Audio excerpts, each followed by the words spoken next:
यक्षिणी और माया दर्पण। अब वे पहुंचे बंगाल और झारखंड की सीमा पर स्थित गांव जलदुर्ग। उन्होंने आसपास गांव वालों से पूछा।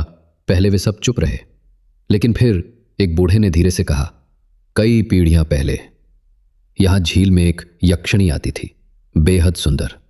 उसके रहते गांव बहुत फलता फूलता था, लेकिन एक दिन वो अचानक चली गई और फिर कभी नहीं लौटी। काव्या चौंकी। क्या उसका कोई नाम था?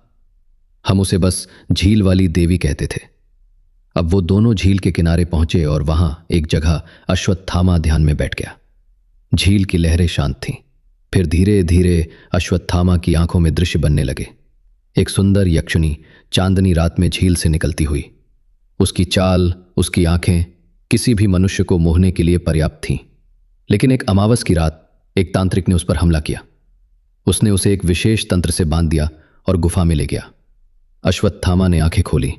वो यक्षिणी इस झील से जुड़ी थी और उसे तांत्रिक ने धोखे से कैद किया। हमें अब उस गुफा तक पहुंचना होगा।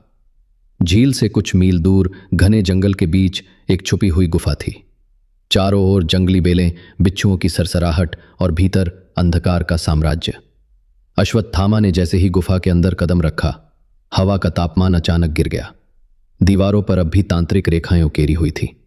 पुराने यंत्र, राख से सने मिट्टी के पात्र और एक कोने में पड़ी कंकाल जैसी हड्डियां। काव्या ने पूछा, ये हड्डियां किसकी हैं? क्या ये उसी तांत्रिक की हड्डियां हैं? अश्वत्थामा ने उन्हें छुआ और ध्यान में चला गया।